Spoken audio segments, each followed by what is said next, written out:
Well, good morning, everybody, from sunny Zhongshan, where it's very, very warm here. And welcome to the two guests I have who are both long-term China residents and owners of EVs, which is what today's show is all about.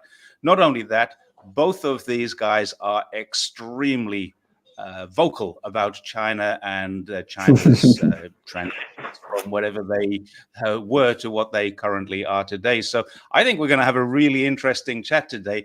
And for the first time in my life, I'm here talking to two people who are much more famous than me. Not the first time at all. But welcome, Lee Barrett, and welcome, Fernando Munoz. Hi all. Is it Munoz Bernal, Fernando? Is it the whole Munoz name? Bernal, yeah, Munoz Bernal. Hi, everybody. Okay, Fernando Munoz Bernal and Lee Barrett, very simple name for me to remember. Welcome to Jerry's Take on China, which is a great show for you two guys to join me and help me enormously. So thank you both for joining me. And we're going to talk about EVs.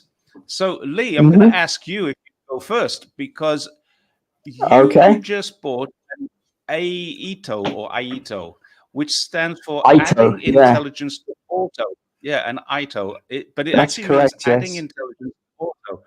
And I read a review about this car. Apparently, your car is going to be the go-to brand for owners of cars like Bentleys. Such is the level of luxury, according to this review that I read, that Bentley owners, Rolls-Royce owners, Bugatti owners are going to park their cars and buy an AITO. Is that true? Oh, that's very interesting. That's something I'd not heard. But just to clarify, currently there's three models in that AITO range. There's the M5, the M7, and the M9. M9 being the top of the range, and that is a very, very luxurious vehicle. But first of all, that was kind of out of my price range. But the main reason we went for the AITO M5, and actually that's the sort of lowest in the range. One, it was within our budget. We wanted to spend around 250 to 300,000 RMB, and that come in at just on our budget. But the reason we went for that is it's the only one in the three that is a pure electric.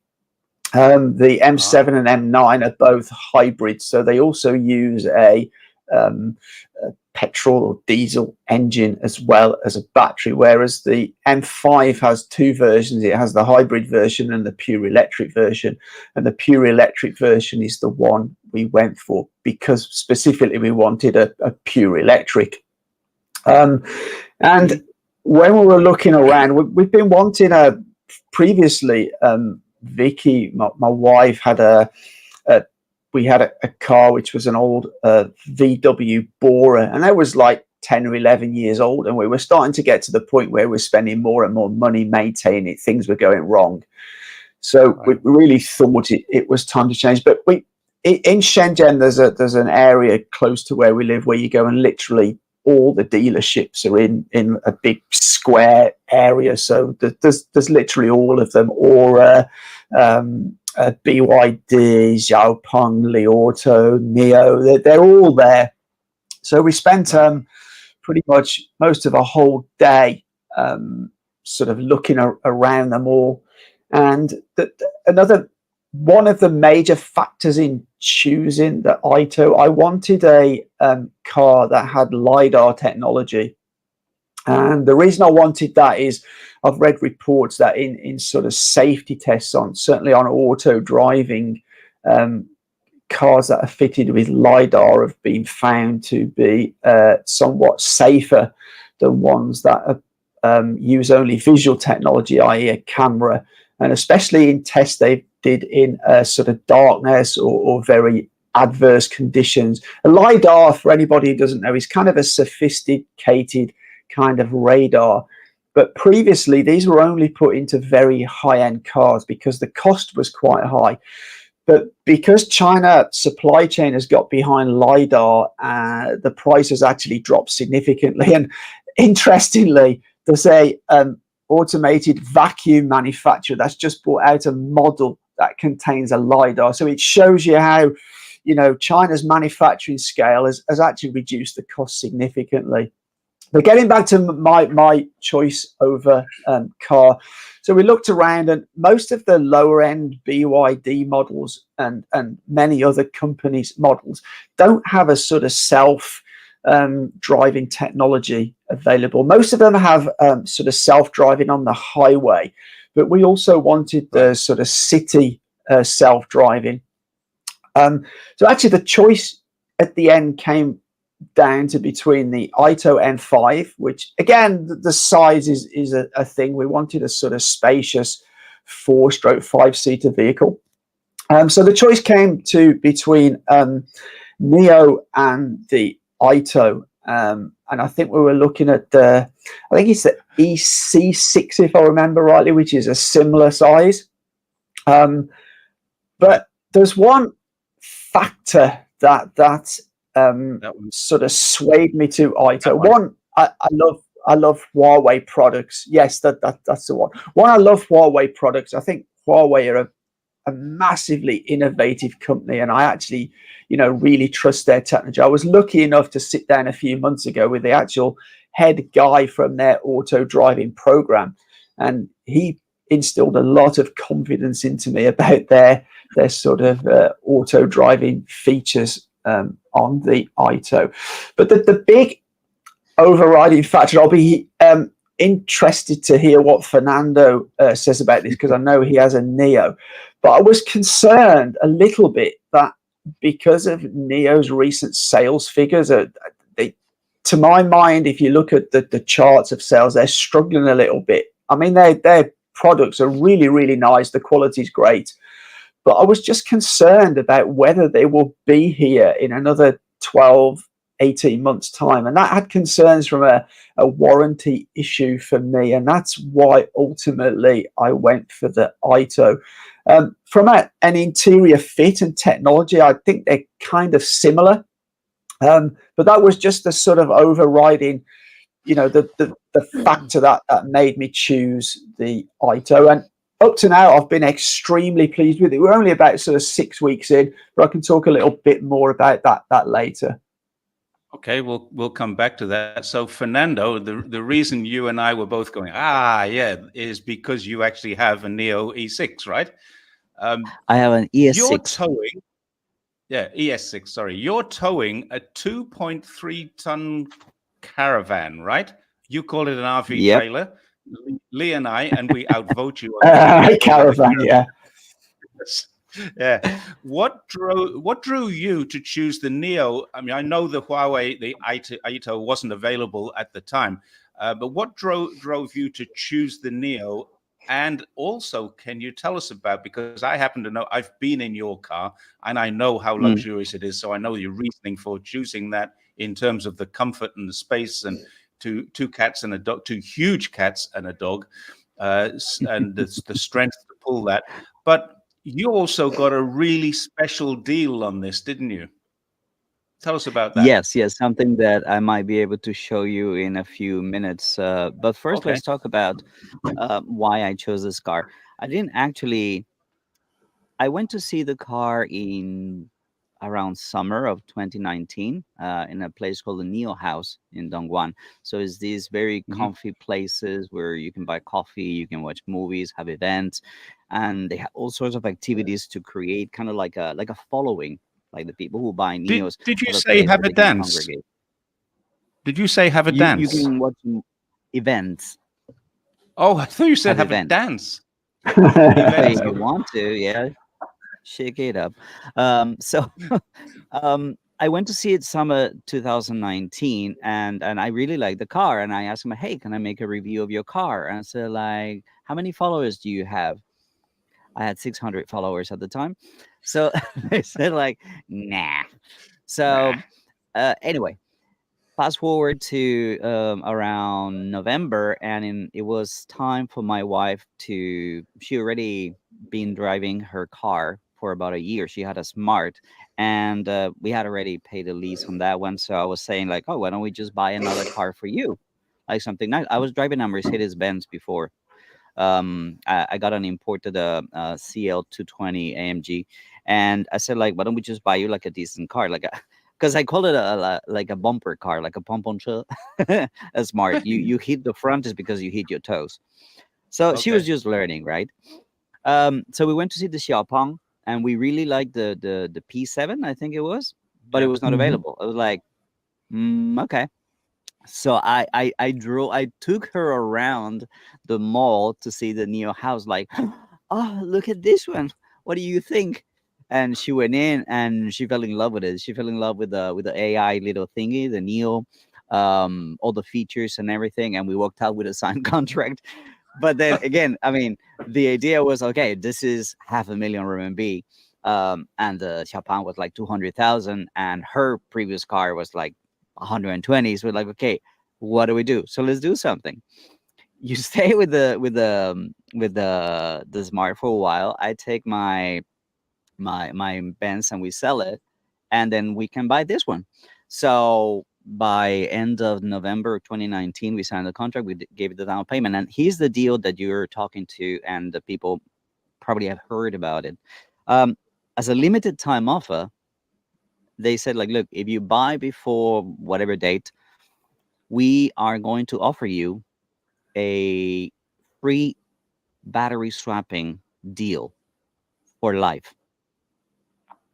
So this means that I can swap the battery of my car as many times as I want. I can swap every day. Sometimes when Mhm. we're driving with the RV, we swap 2, 3 times a day. And if I buy a new Neo car, let's say I decide to change to an ET5 or an EC or whatever, that deal will carry on to that other vehicle.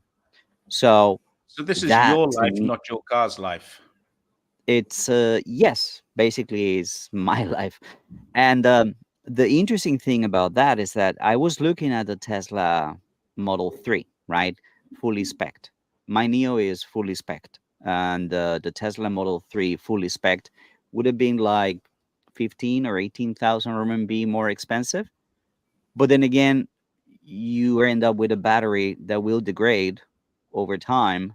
And then what do? You have to invest another 100,000, 200,000, whatever, in buying a new battery after 10 days or up 10 days, 10 years, 12 years, 10 or years. whatever. So for me, this idea of having a company rent these batteries for you, um, which for me was not a rent. For the people who buy today, they have something called the BaaS, battery as a service. It made a lot of sense because what they do is it's a matter of keeping, like they keep fresh produce in a supermarket, right? The Mhm. ones that are not good, they take them out and they bring in some fresh produce. So when a battery has reached a certain um, level of performance, they will remove it from this huge pool of batteries and they will replace them with new batteries. Right. Now, Lee was asking about the future of Neo. Mhm. I'll tell you something. Nobody really understands what on earth happens in terms of the Neo stock market. Nobody knows. It's a solid company. They make solid cars. They make excellent cars, great innovation. Um, um, they're doing the hard work, right, of entering Europe. They're in Norway. They're in Germany. They're doing the hard work, right? They're also going to the Middle East.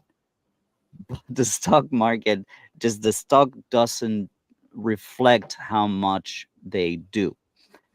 So I understand that concern that Leo Mhm. is expressing. However, looking back, it's been like that since forever. It doesn't seem natural. It doesn't seem normal. It seems like forces are keeping the stock of this car low. However, investors seem to be able to see through that fuzzy investment thing because anytime they need more money, they find it and there's more investment. Now the next move from Neo is to create a lower brand, like you have Toyota and Lexus. Well, Neo is going to be the Lexus, and now they're Mhm. creating a lower brand that's going to be more affordable and more popular, so to speak. A very famous phrase by the CEO of NIO is that they don't make batteries with wheels, and we're gonna see batteries with wheels. I have some pictures of batteries with wheels here. So yeah, that's basically why I decided to get the NIO. The deal that they offered me, and just best car I've ever driven, man. The acceleration on the car is just insane. I So know. I've been back to you sucked guys. into your passenger seat before. So you probably don't know this. David has pretty much said exactly the same as you, except he added that they have a massive cash reserve, which is obviously good. So Lee, you probably know this, and this is a question that just came out of what Fernando was just saying. What does it actually cost to fully charge? I mean, if your car was a petrol SUV, it would probably cost you 600 RMB to fill up with fuel.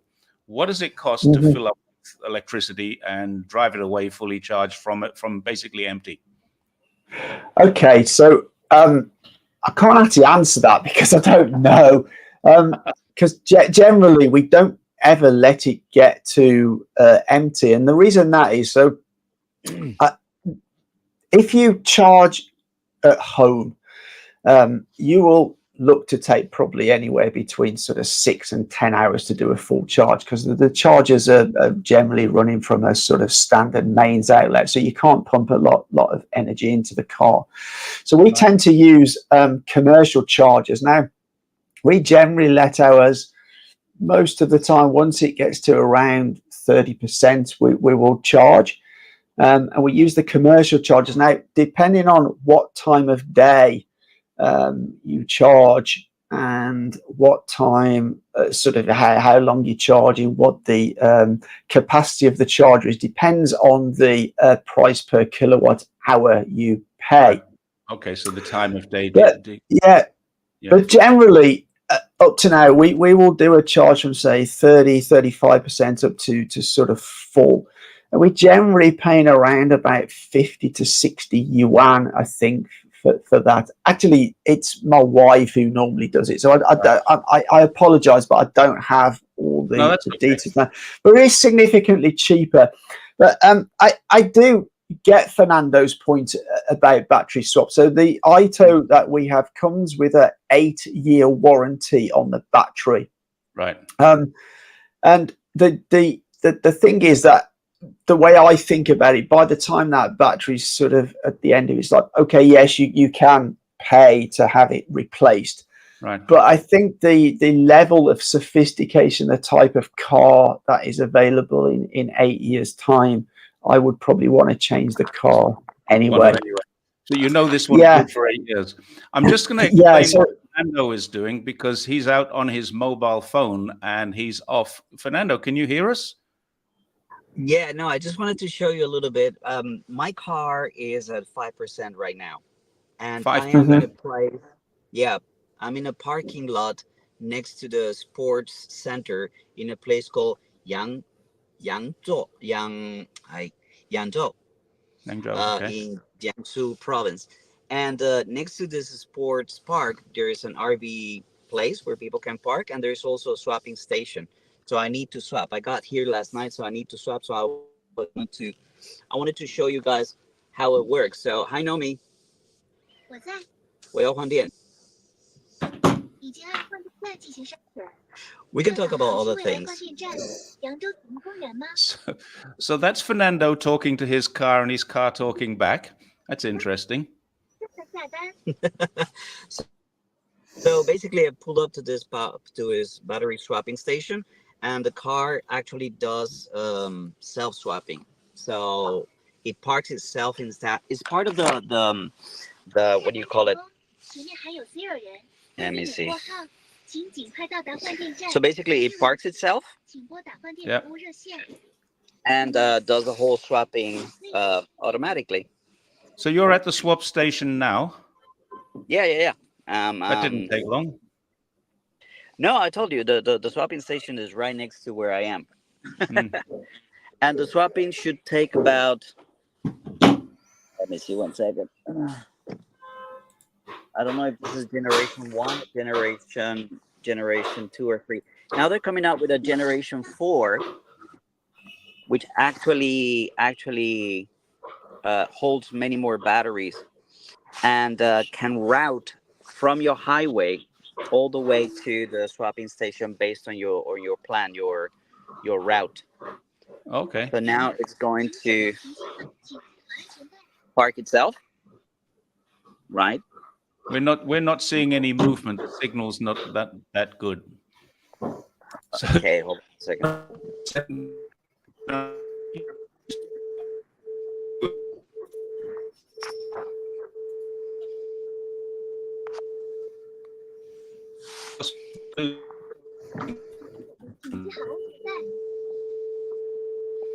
Oh, hold on. I need to buckle up.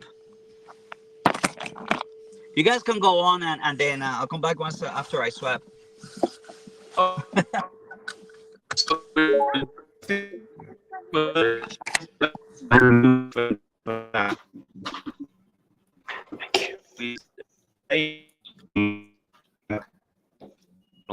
Oh, Jerry, I've got some sound issues with you coming through, and you have frozen.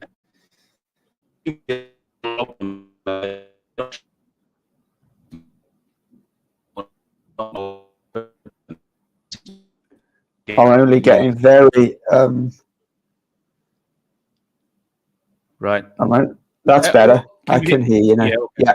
I was going to ask you for the last few months. Last year I was in Shenzhen. We met up in Shenzhen and we had dinner together. One of the things that I was really, really impressed with, which didn't expect, was to see that there are absolutely blue skies in this city, which is such a Dongguan and Shenzhen right next door to each other. They are literally the manufacturing hubs of China, and yet there's no pollution. I even saw, I know that they're famous for having every bus, every taxi is electric, but I saw dumper trucks, these huge, great things that hold like 40 tons of dirt moving around the city that were electric. Is there anything in Shenzhen that's not electric now? Well, there are still a little bit, but a majority of the, I would say it's approaching 50% of private vehicles now that I see on Shenzhen roads that are either hybrid or electric. As you mentioned, all the taxis and all the buses are electric, and that's been the case for a significant amount of years now. Pretty much every DD I get into is electric because obviously the business model favors them to buy an electric vehicle because it's much more efficient to run, so they make more money. So pretty much all the DD drivers have electric vehicles. Yep.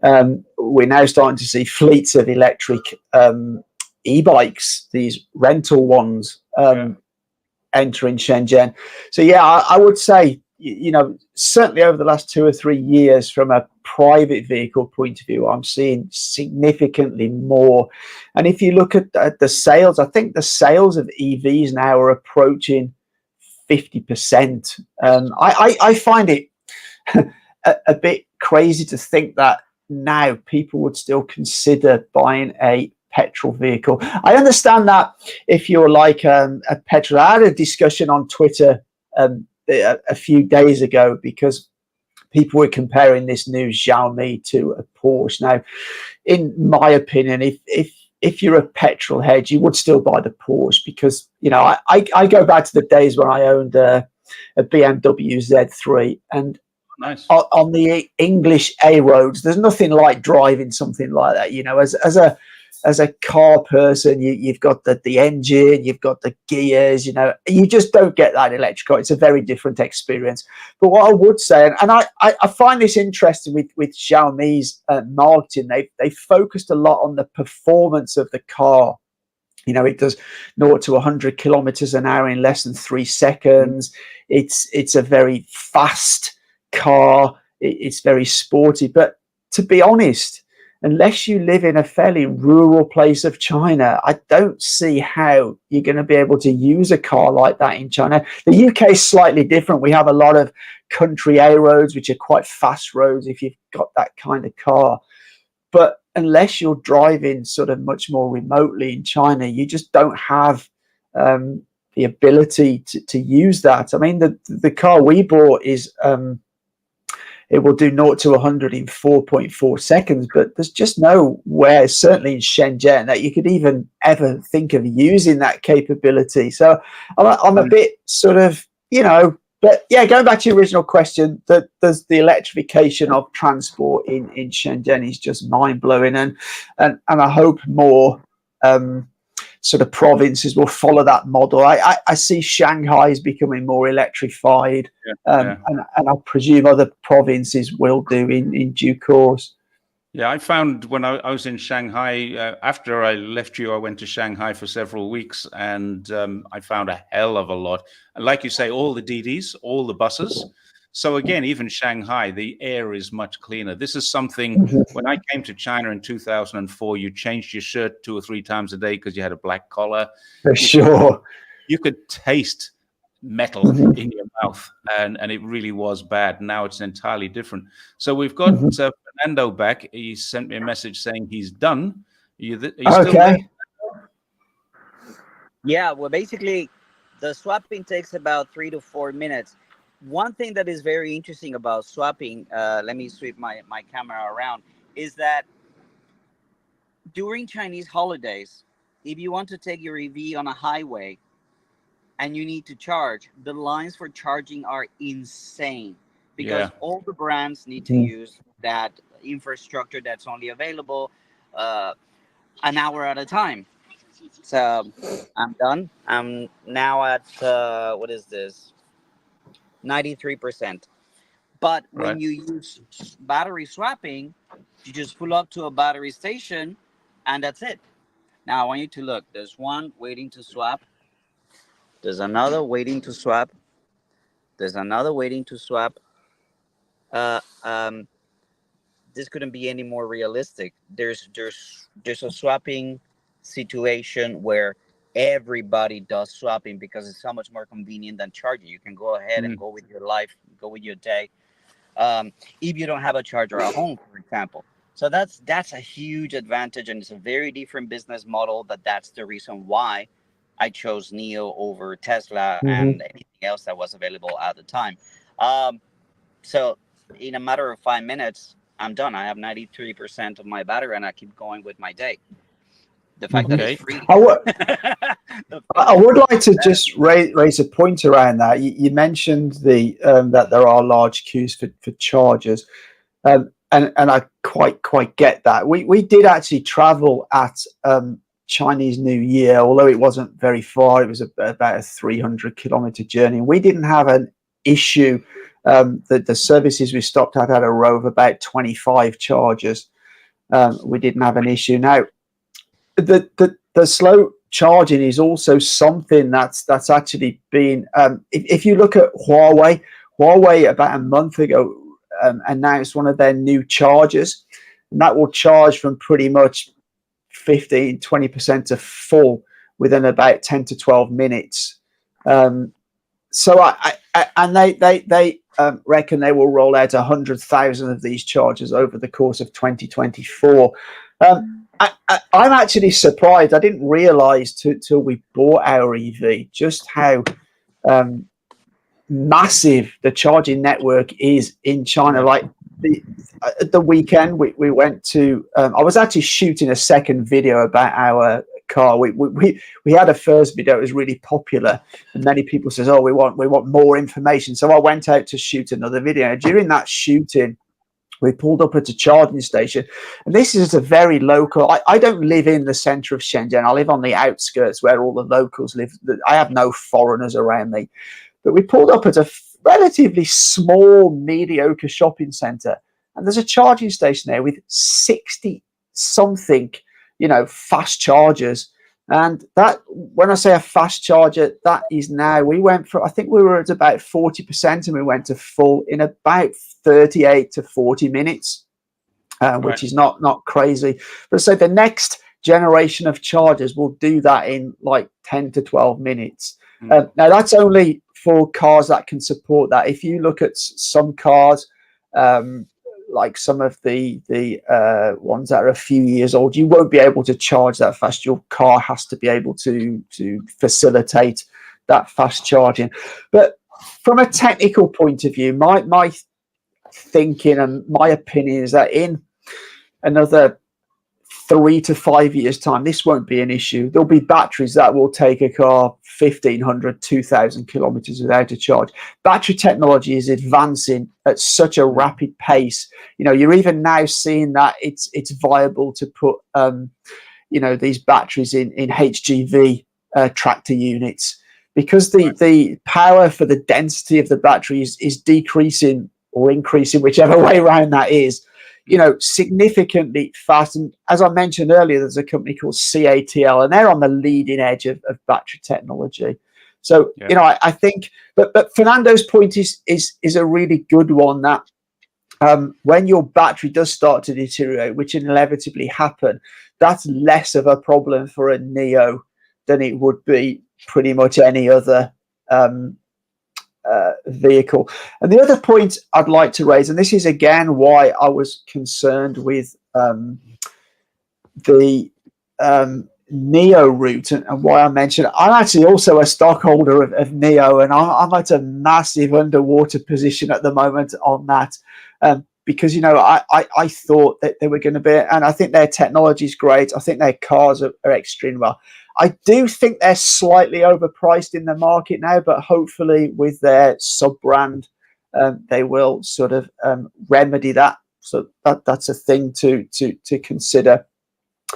But I think that potential that you can get a brand new battery is very, very good. The only one thing I would say is that to build those battery swap stations is incredibly expensive for Neo. And like, for example, for Neo to enter Europe and sell on the base of that battery swap technology, they have to invest a huge amount of money into building out those battery swap stations. And I do think that's a little bit of a negative on Neo's part. A standard charging bay will cost, infinitely less to construct than a Neo charging station. So that's just a sort of counter argument that I would put to Neo's strategy. Let me just answer a couple of questions that have come through here. I saw one from Kirkland Day. It's gone up off the screen now, talking about jobs and work in China. Contact me by email, Kirkland. My email is in the bio of my YouTube channel, and I will answer all those questions. But we're talking EVs today rather than jobs, so let's stay off that topic. Another one says, Jerry, do you have a car? That was quite a long while ago, but we've been talking ever since. The answer to that is no, I ride a bike, but I do now have an electric bike, which is just a normal standard road bike with an electric motor on. Now, there are electric bikes which look like motorbikes here, and electric bikes that look like scooters. Mine looks like a bicycle, and it's really quite good. I can rock it up to about 45 kilometers an hour on this thing and really enjoy the ride and get a good exercise too, because once it has helped you accelerate up to a certain point, it cuts out. It's there to pedal assist. It's not there to pedal for me. I do have on it. It has a throttle, just a little button I can push down, and I can take a break. But the bike itself doesn't use that all the time. It helps me away from lights. It helps me going up hills. But I'm doing all the work. When I'm riding on the flat, I'm riding at 30 kilometers an hour, and it's my legs doing all the pumping. So the electric bike has been great for us, and we're thinking of getting one each. The one I'm riding is actually my wife's. I gave it to her for Christmas last year. Don't tell her that. But we're getting one each, and we're going to go to Mongolia on our bikes probably next year. We're thinking this year, but probably next year. Someone said, do I have long, thick mittens attached to throttles like you see on many Chinese electric bikes? No, I don't. I know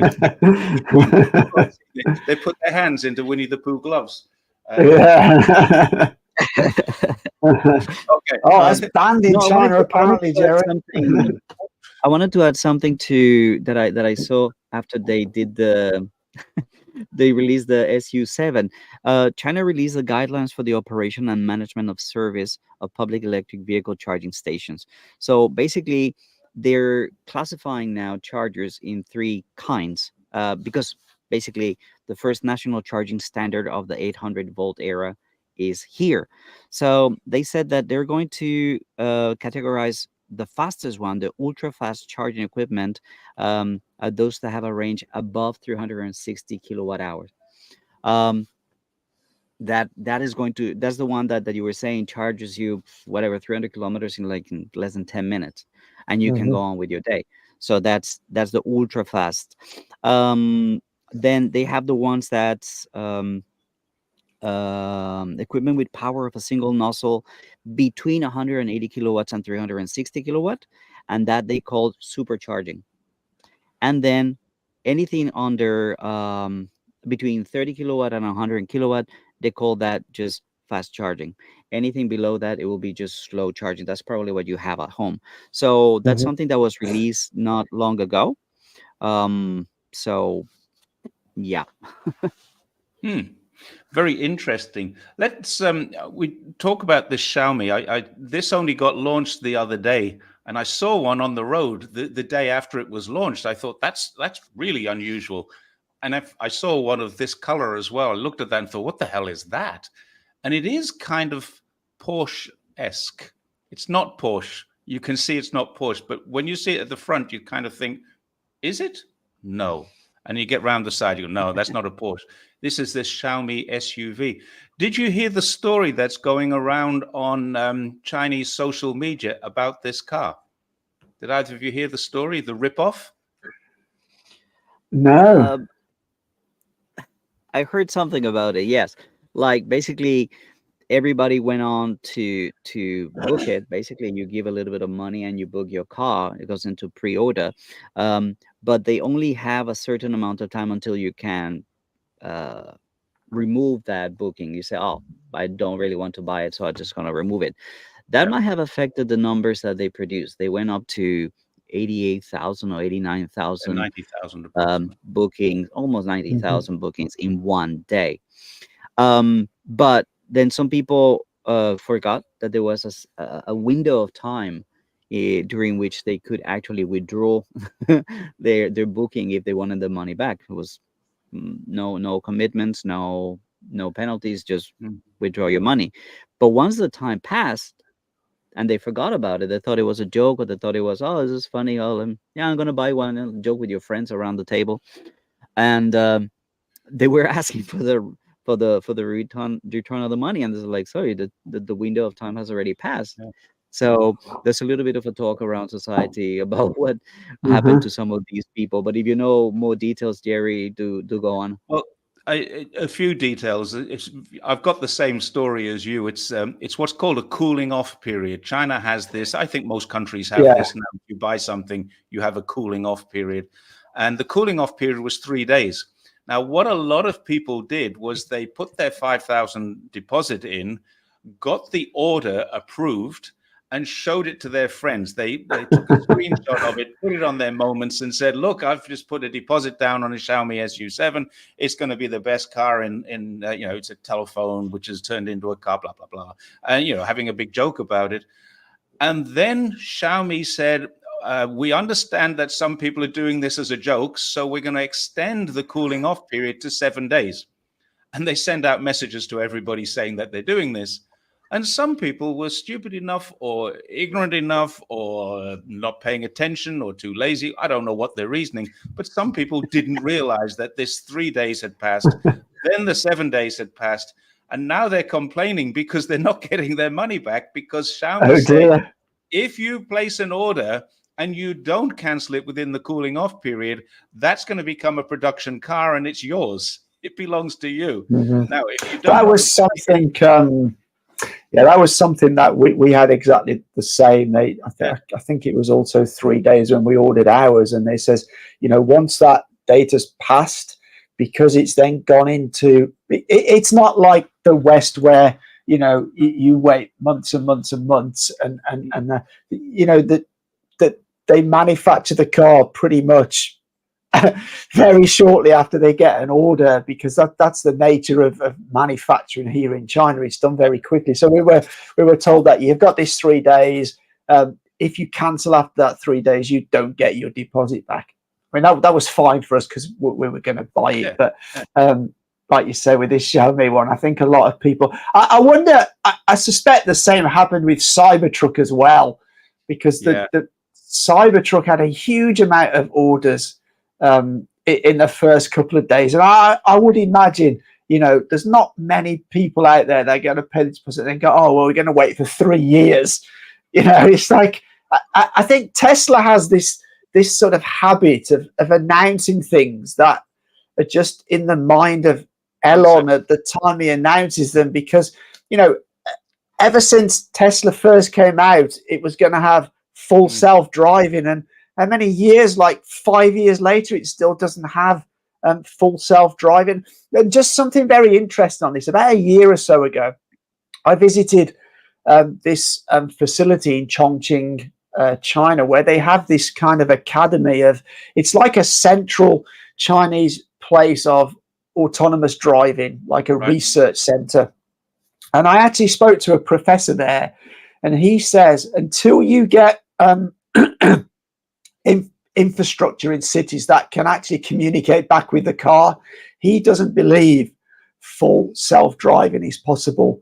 And I'll talk about it a little bit later, about my experience in the Ito, about the full self-driving, because we've now got the full self-driving package, and it's not perfect for sure. Okay, cool. I wanted to go across some of the negatives that I've seen. Fernando, maybe you can answer this question. The dangers. How often has your car burst into flames, or is it just about to burst into flames? And this is something, yeah, exactly. We're seeing this. I personally have a theory. It's an opinion. It's a theory that this is the oil industry putting out scare stories about cars bursting into flames, because I've seen a graph which shows how many cars actually burst into flames, and it's a lot less today than they used to be. But the oil industry say they're all electric cars. Is your car a death trap for you, and do you have a fire extinguisher? Because I've got one here I can give you. I do have a fire extinguisher, sir. Of course, that's police regulation. You need to have one in your car at all times. I have one special for electric vehicles. But no, here's the thing. I will say that the chemistry that goes into making batteries, it has its risks, but there's different kinds of chemicals that are used to create the batteries, to store the energy and to release the energy. I do wish that my car had the BYD battery. You and I, we went to BYD, I bet right? Lee's seen it And too. we see, yeah, The we see blade. that video where they show the perforation, right? So they perforate a battery, a regular battery, and it just bursts into flames, and poof, it's a big explosion. But when they do that to the BYD battery, which is different architecture, different chemicals, then there's no. First of all, there's no explosion, there's no fire, and most importantly, there is no loss of voltage. That's the key thing when one of these batteries has a failure, or has an accident, right? And the chemicals come in contact with each other, and then there's an ignition and there's a fire. Is that the loss of voltage locks everything, and people get trapped inside. So that's why the word trap comes in. It's just what happens when your main source of power, electricity, gets compromised. Now, with regards to the videos that people see out there, I think that a lot of the times you see this is an issue with the wide range of prices in China. You can have anything of any price. Think about those EV bikes, right? Yep. Those scooters that the kids run around the city delivering delivering food, or delivering packages, and all these things. Some of these things are very cheap, and the battery in them is not of the safest quality, and then those things would catch fire. I think that the same could apply to some of the cars that are of the lowest price range. They gotta cut corners somewhere, and then the risks become higher. Um, but you've also seen all brands. It's not a China thing. It's not a It's not a one brand thing. There are issues with this as much of an issue as a gasoline tank just leaking and then a fire being next to it. I mean, these things happen, and I don't think that one is riskier than the other. That's the way I see it. Yeah. Well, I shared a graph on Twitter a couple of days ago because there was somebody talking about this, and a very short, quick amount of research on Google. Even last year in the US, there were over 200,000 vehicle fires. Now, a large majority, it didn't break down if they were ICE vehicles or electric vehicles, but just because of the ratio of EVs to ICE vehicles on the road, it must mean a majority of those 200,000 vehicle fires were ICE vehicles. And if you go back, I think it was 10 years, Jerry, there were almost 300,000 to 400,000 per year in the USA alone. So that's the first point I'd like to make. The second point I'd like to make, just coming back about Fernando, and he's dead right, to a point you get what you pay for. However, about a year and a half ago, I was lucky enough to go to Wuling's facility, and man, the amount of testing they do on their batteries is like unreal. And I think that the EV industry realized that this is a sort of a bit of a hurdle to some people buying an EV, because it's been, people like Serpent ZA have spread these videos, trying to claim that there's fires every day all over China. This is his mode of operation. He takes one isolated incident, but in his little head, it's happening in every city, every minute of the day. But I was amazed at the amount of effort, Wuling, and their car is like what, $6,000.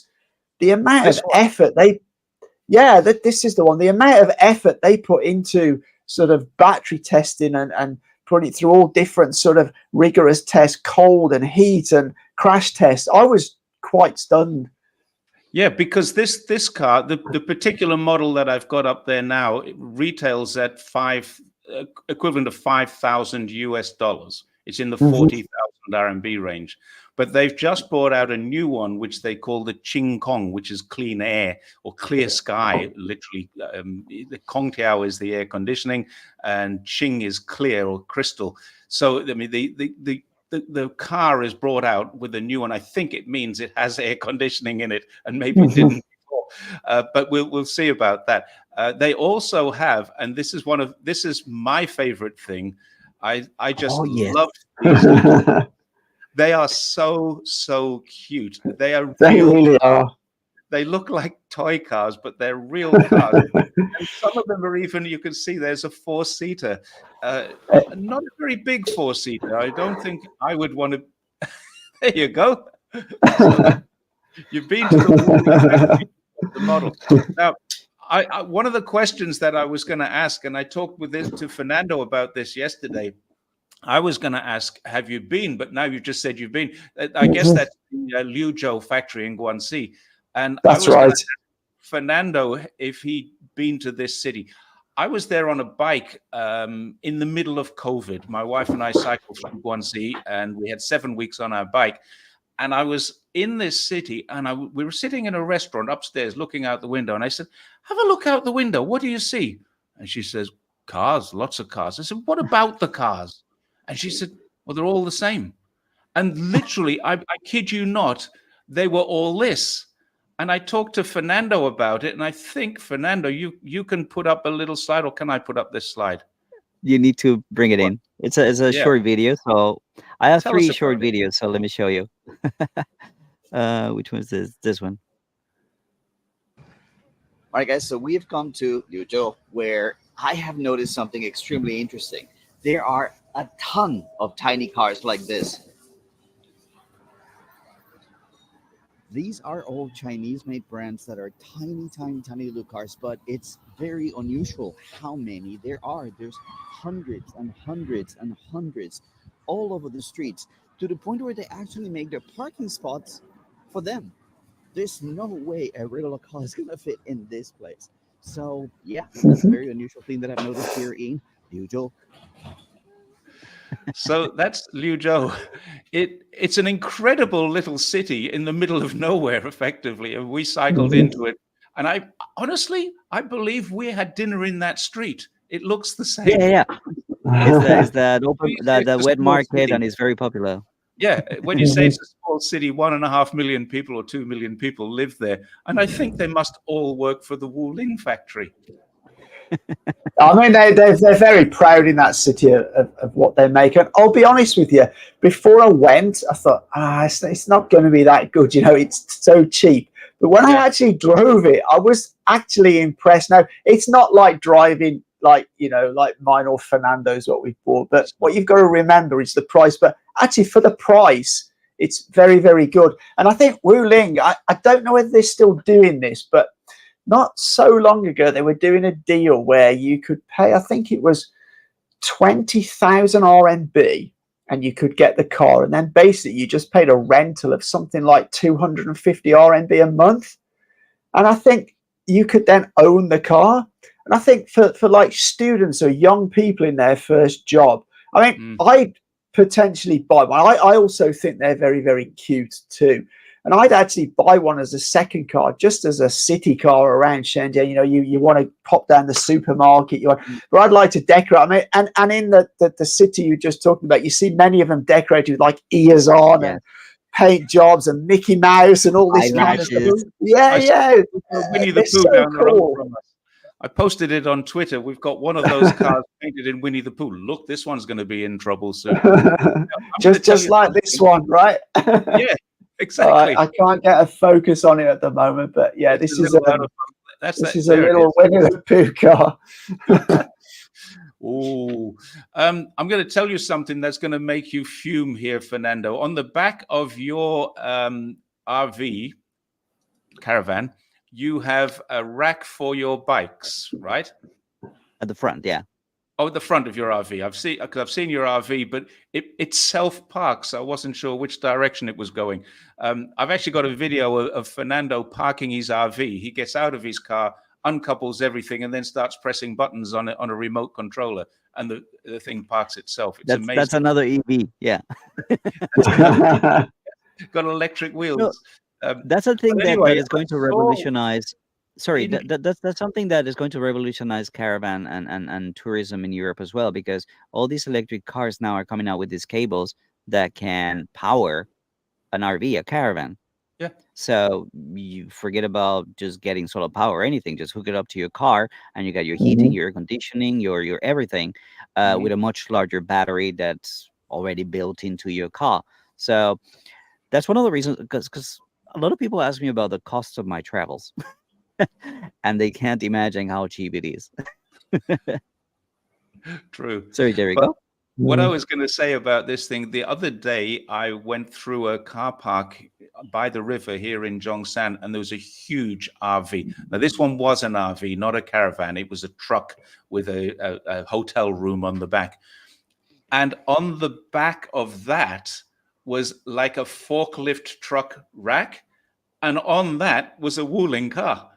So this is someone who has got an RV with a car attached to it instead of a bike rack. He doesn't have his two bikes. He's got his little Wuling. So if he goes through to another city and he wants to just go sightseeing locally, rather than take the whole RV or get a Didi, he just drops the Wuling down. Him and his wife or the kids get in the back, and off they go. What a fantastic idea. Yeah, for sure.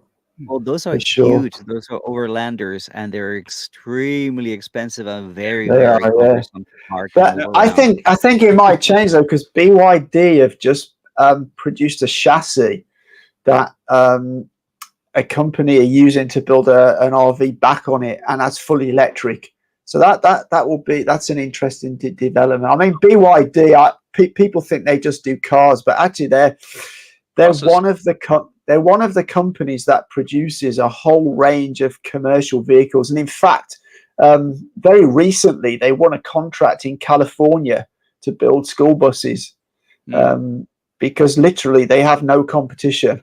No. And actually many buses around the world are actually either BYD themselves or a BYD venture with a local partner because literally virtually nobody else has the technology, and now they're pushing it into. I think they're working with. There's a massive construction machinery company in China called Sany, Sany, and they're producing a lot of very big commercial things vehicles, like earth movers, excavators, all these kind of things based on electric. And the next stage of that, of course, is that not only will they be EV, they'll be autonomous. So instead of having people on a construction site, these diggers and earth movers are just controlled from a console at a desk. So these guys, you'll just have an office full of people at consoles, in mines and that. So there's no danger to those personnel, which is another great. And because they're intelligent, they'll know when to go back to their own charging stations to charge themselves and all that kind of thing. So, this is revolutionizing not just the car industry, but also the construction and mining industry too. And the ports. You were asking I about. was in Manchester Port recently, and it's 100% autonomous. These huge trucks moving around, the cranes are moving things onto the trucks are moving off, the cranes are storing the containers. It's totally autonomous and totally electric as well. Sorry, Fernando. I have a video on my travel channel, Are We There Yet? Where I show a company in Dongguan, in Songshan Lake, next to Huawei, where they're some of the first people to build electric outboard and onboard motors for ships and boats. Ships, not the dinghies and things.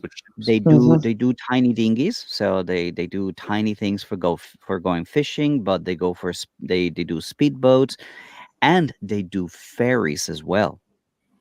Now imagine what the future is for this. If you're fishing, for example, and you have a propeller, a motor going just very, very quiet, being able to get closer to animals and things like that, that would be awesome. But this company is doing absolutely great. Is great for a backup, for example. If you go sailing around the world, well, you got a tiny backup that can take you out of a top spot if you need. These applications, now they have the flying cars, right? Basically personal flying cars that are also electric. All this stuff, we're living in the future. We are truly living in the future, and you don't see much of this in the West. Which is why I think they're trying to cover the sun with their hands, like, oh, don't come here. You're going to show us how the Wuling parks. This is a really interesting thing. You got a little. Let's see if it's this one. Yeah, just pull that up. But just before we move on, because I've got another question to come. But all right, let's put this one up just to show how the Wuling parks. Do you want me to bring it in? Yeah. There. All right. This is a 100-meter walk, and all you can see is tiny cars. Oh, that was the other video. Oh, other video. No, okay. But the interesting thing is that they park like motorcycles. Yeah. They put their back to the sidewalk, and they park traverse, not along the road, but traverse, because they're so tiny.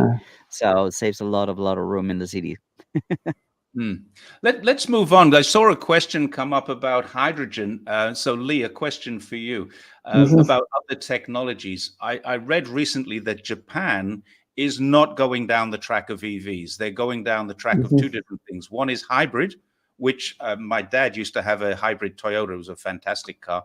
And the other one was his was the Yaris, really, really nice car. And the other one is hydrogen. So it looks like Japan are not going the EV track. Do you think that's an infrastructure issue, a cost issue? Do you think it's they see a better option down using that track? Or do you think they've just realized that China has just got such a great big leap ahead of them that they can't compete? What's the story? I think it's down to that they can't compete. I think obviously some of the largest legacy automakers are in Japan. And I think they were very, very late to the game. I spoke to a guy about a year ago at an event I was at, and he's actually a hydrogen engineer, actually working for a company in China. And he was saying that it's still some way off. Right. Now, I think it's Toyota that have been talking about this for some time, and they keep making promises, but they never actually bring it to market. And I was actually in Japan sort of a couple of weeks ago, and I was surprised that literally I was there for 10 days. I don't think I saw more than 2 EVs on the road. I think where China benefit is they realized many, many years ago that EV was going to be the new vehicle technology. They were never able to compete in ICE vehicles, so they tried a little bit. Most of their efforts were disastrous, really. But they put all their efforts into EVs, from a point of view of even, owning the mines or having partnerships with the mines to get the minerals and the whole supply chain. And that's where they've come really, really strong. And I think, personally, that for the foreseeable future, that EV is going to be the technology. And I think most of the world are going to benefit from that. I mean, we now see Chinese companies making big strides into pretty much everywhere apart from America and to some extent the EU, because they're just sticking ridiculous tariffs on because they want to protect their own industries. But if you actually look at EU, and you had the chairman or the CEO of Mercedes-Benz in the last couple of days come out and virtually beg with the EU not to put tariffs on Chinese EVs, because Mercedes-Benz and Volkswagen still make a huge amount of their profit in the Chinese market, and they're absolutely scared to death of retaliation. So I think the EU will come to some sort of compromise. And interestingly, if Trump gets elected next election, he says he's open to Chinese companies building joint ventures, factories in the US, because then it'll give work to US workers. And I think that's interesting, because I think at that point, will Chinese companies go for that? Because then if obviously Trump he can't do a third term and somebody else gets it, will they then go, oh, well, we're just going to take over those factories, or you've got to clear out? Because, there's no stability in the US market for Chinese operators. So that'll be very interesting to see what happens there. It is interesting. They did it to Russia, they did it to Afghanistan. Sorry, Fernando, go on. No, they did it to Russia, they did it to Afghanistan. They just take their money and just bye-bye. But the way that the Chinese car manufacturing, the auto industry in China existed only because of that. What China did to the West is said, if you want to build cars in China, you're welcome to build them. If you want to sell cars to China, we're going to whack massive tariffs on them. So you can come here and build them, and we'll give you all the workers you need. You're sharing the technology. That's your choice. You want the Chinese market, this is what you have to do. So VW were one of the first, and they were quite happy with that. Mercedes are happy. Porsche are happy. These companies are doing very, very well in China, much better than they're doing in Europe and the USA. So they are much happier. As you say, the CEO of Mercedes was begging the EU, don't do this. Yeah. Well, I think, Jerry, there's something else behind that. I think European car manufacturers know that they can't be competitive if they build those cars in Europe. So what I think will either happen, they either want to do joint ventures and put factories in Europe, and I think it's possibly BYD who are potentially talking about building a factory in Hungary. Yes. But the other thing I think they will want to do is actually build, like similar to what Tesla have done, is build their Mercedes electric vehicles in China and then sell them into the European market. Because I think they know, like we know that Tesla's facility in Shanghai is way more cost effective than any of his other plants anywhere around the world.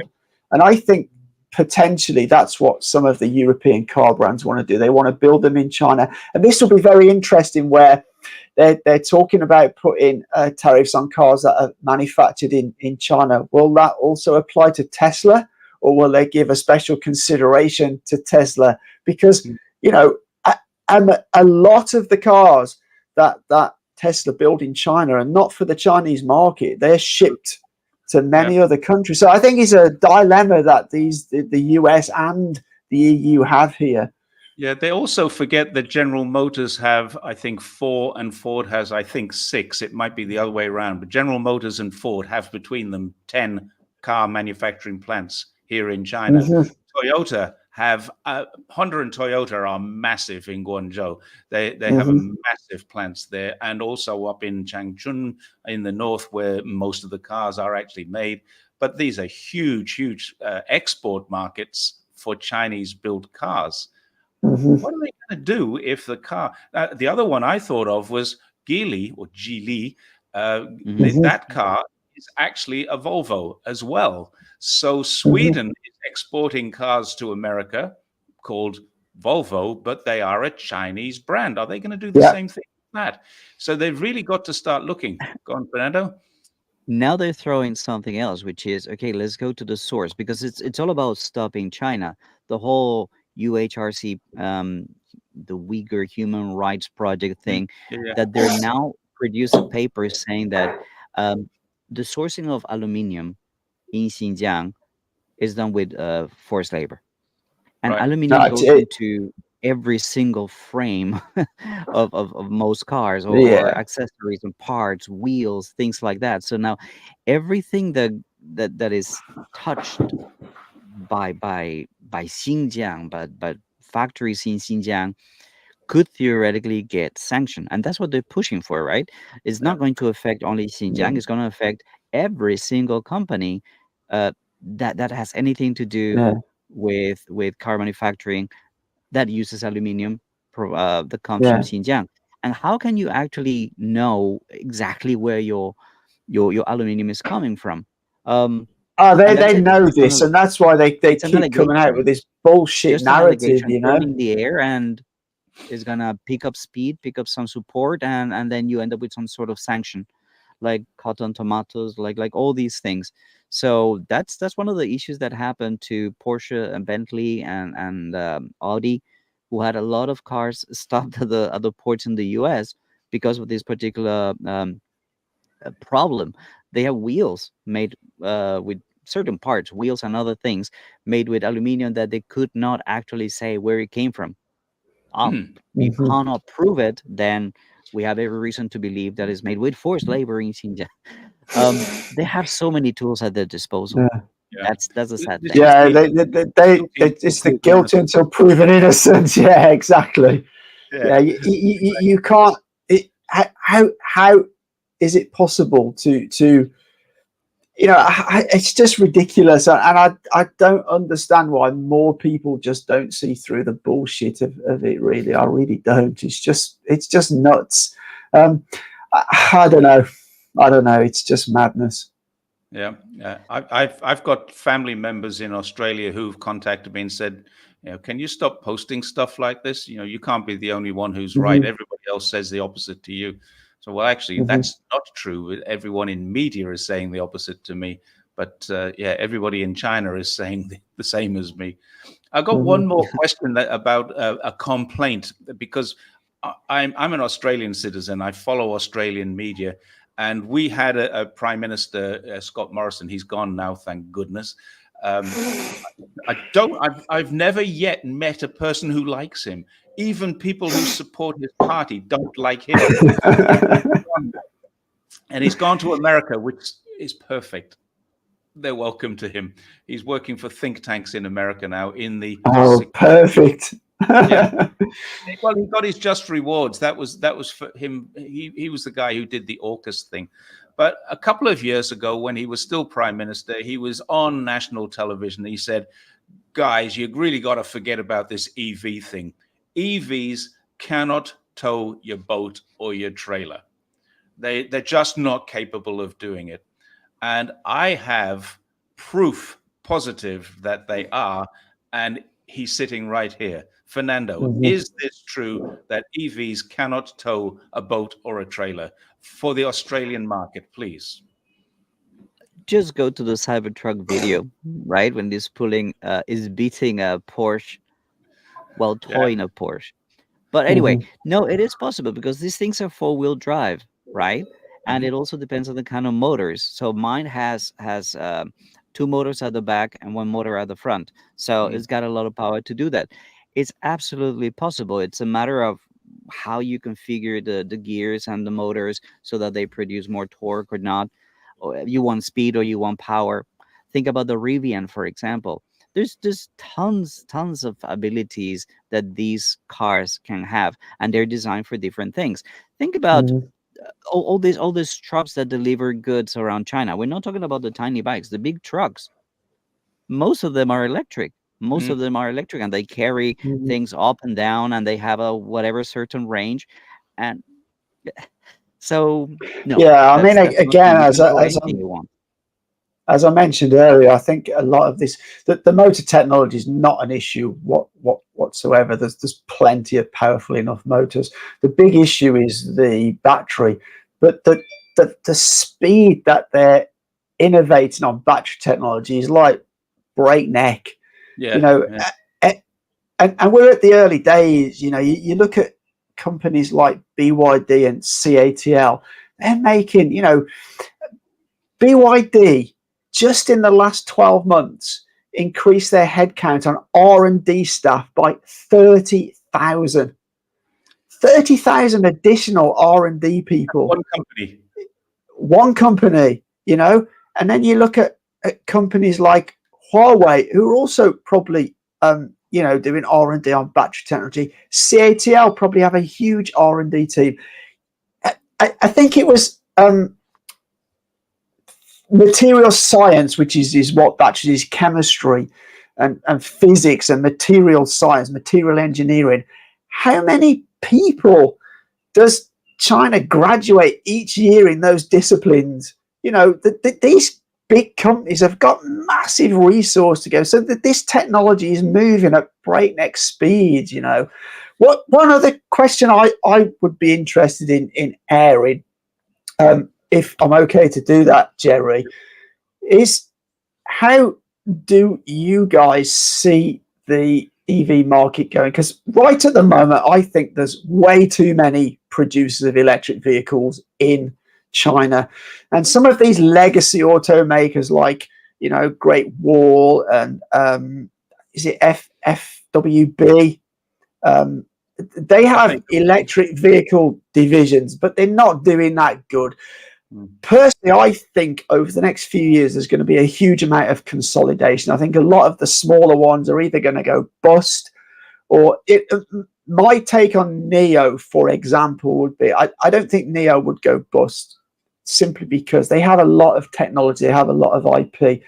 I think more than likely, if they did run into financial difficulty, they would be swallowed up by a bigger player. I mean, you look at BYD at the moment; they're on a charge. They're like dominant in the sort of lower end of the market for sure, and they have a lot of vehicles that are coming out that are going to hit the higher end of the market. But what they've done, they are literally, they build every part of that vehicle that they're not using, or they're getting less and less reliant on outside supply. So I wonder whether a company like BYD will just swallow up some of these smaller players, because I don't think the market is big enough to support all these manufacturers. I really don't, and I just see that there'll be some consolidation. I think that there's something to what Gina Raimondo said, that these are better iPhones with wheels. There's a lot of small cars that are just very basic cars with a battery and some kind of tablet thing that can answer your questions, Sure. you can touch screen. Oh, look, it's got a map. Oh, look, I can watch videos. Oh, look at, right. So they don't have the highest technology, but they have things that are way better than legacy cars at those Mhm. prices. So people are gonna choose oh, I'll just rather buy this one than to buy an old a small Suzuki or a small um, Fiat or whatever. This one has technology that that one doesn't have. That is something going for um, the small EV like Wuling, like Bauma, like all this. Bauma is white horse. Mhm. So all these cars have a market for the people who live in the countryside, who the people who have this need for transportation, but they live in big cities where parking is very difficult, or so these there's tons of brands. Like in Luzhou, I saw at least 10 different brands. I agree with you. Some of these are just going to disappear, be absorbed, and be consolidated into a large brand that their expertise is going to be this kind of transportation Mhm. solution for the cities. That's where you see the vast majority of cars. There's also mid-range sedans and mid-range SUVs that have this weird names and they tend to disappear. There was another brand not so long ago, Hi-Fi, who run Yeah, into trouble I already, find. uh, Yes, because yes. the how do you start a company?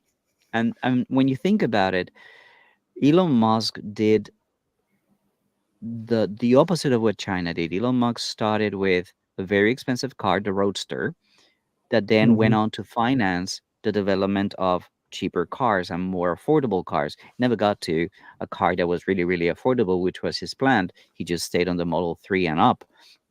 But China did something different because China went on full on developing public transportation, Mm, electric. What does that do automatically? It's just a signature, yeah, a pen, a Mhm. decree.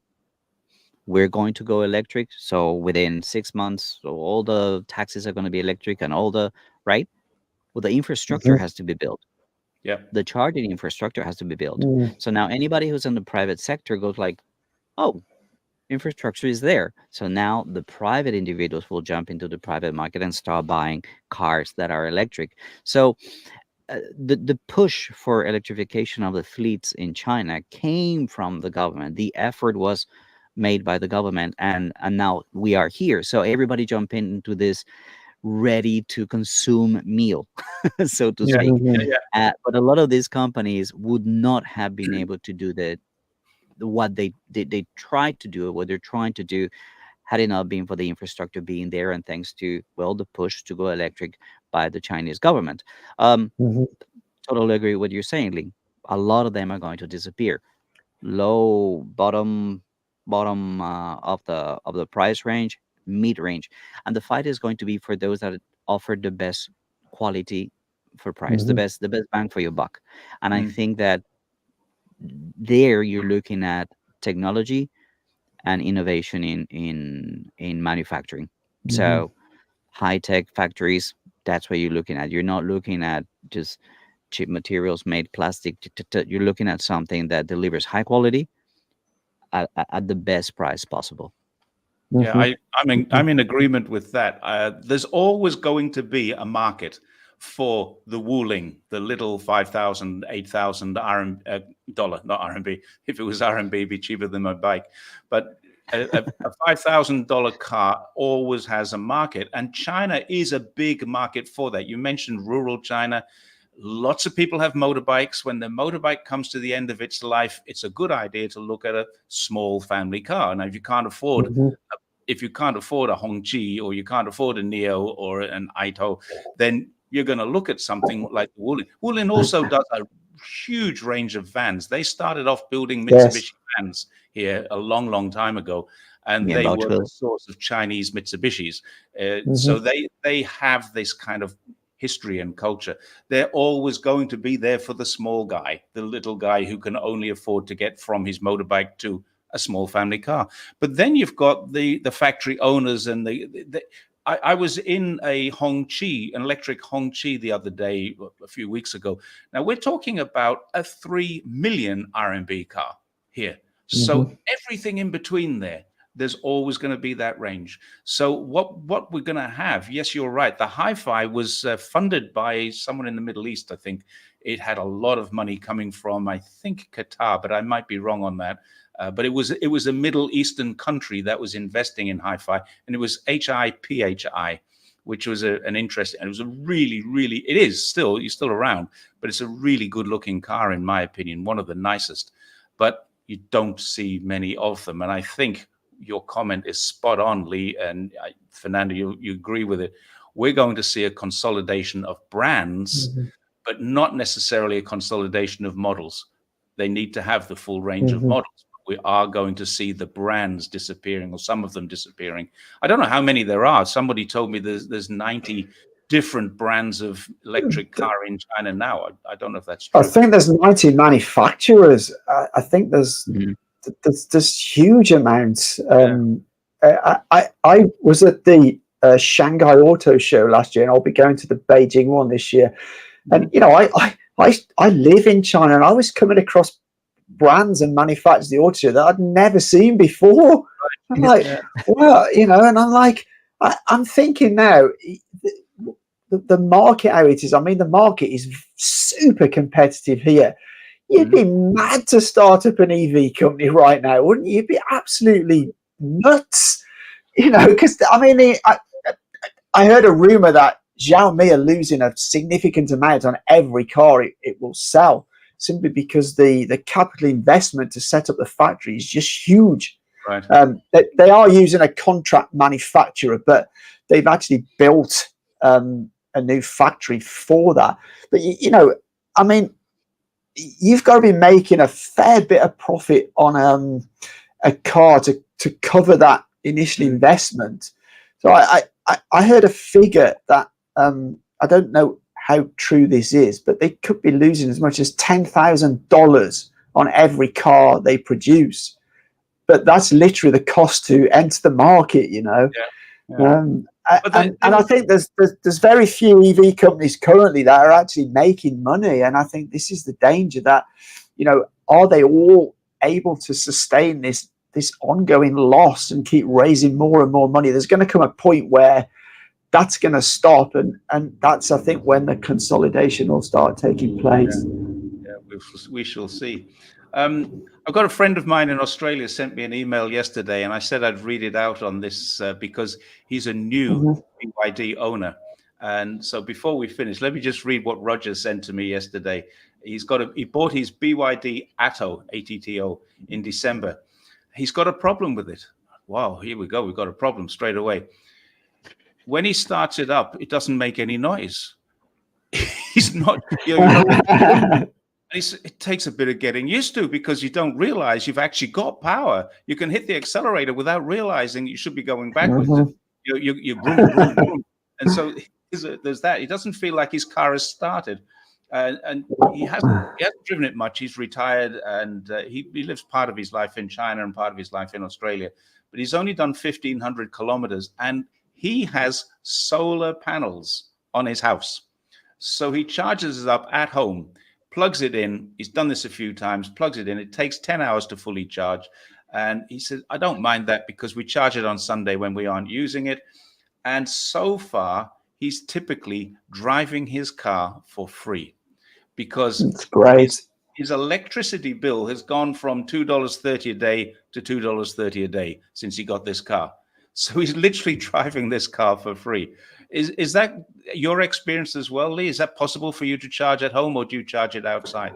Well, the apartment complex I live in has got an underground parking. I'm on like the 7th floor, so I can't use a home charger, but our apartment has got numerous chargers installed in, as most apartments are. I mean, something I would like to say is the charging infrastructure in China is just like second to none.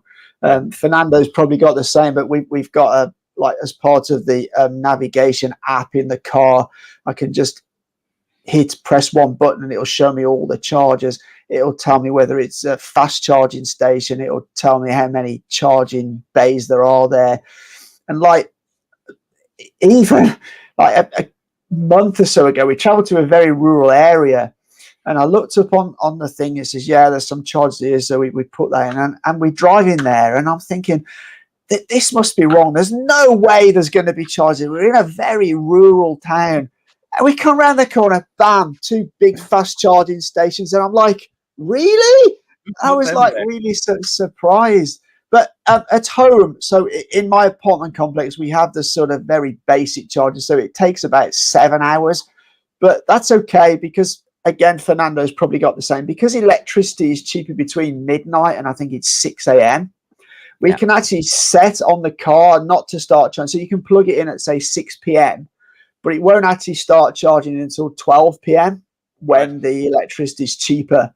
So if we do that, but what we tend to do is if we go somewhere and we notice when we arrive there, they have a charging station, we just plug it in and go and do our shopping or go and eat at a restaurant and just top it up as we go around. And, you know, a lot of people will say that this can damage the battery, but I don't buy that. If you go battery technology many years ago, that would have been the case, but the battery management systems are so good nowadays and the battery technology is so better that it isn't a big issue. It may have a very small effect, but it's negligible. But you've also got an 8-year warranty on that battery, so that's correct. Yeah, so it's you know, it's not a big issue at this stage, but so far I've been very pleased with it.